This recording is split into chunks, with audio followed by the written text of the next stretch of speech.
Hi, I'm Steve Gladys, and we're talking today about how resilience is the antidote to uncertainty. I'm working with my partner, Dr. Connie Dunlop. We're here at the Mason Enterprise Center. I teach at Mason, and Connie teaches at UVA. So we brought two great schools together. So we talked about leading self, then we talked about leading others, and now we're talking about taking decisive action.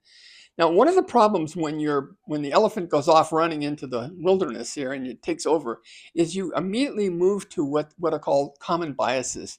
And that is you try to solve problems based on what you've experienced before, even if this is a totally new experience, which is a very bad idea, by the way, using old thinking about a whole new process.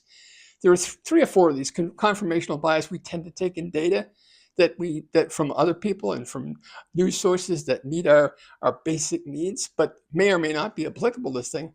We tend to have a thing called loss aversion, where we're afraid of what we'll lose as opposed to what we'll gain.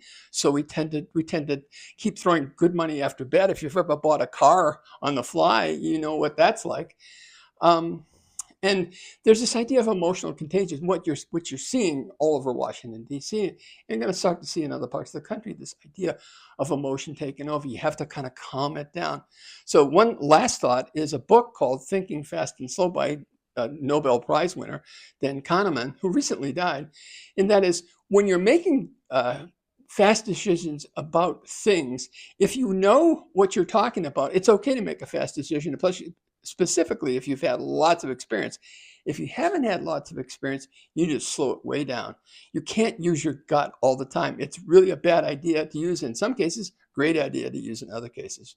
So remember, resilience is the antidote to uncertainty. And thank you very much.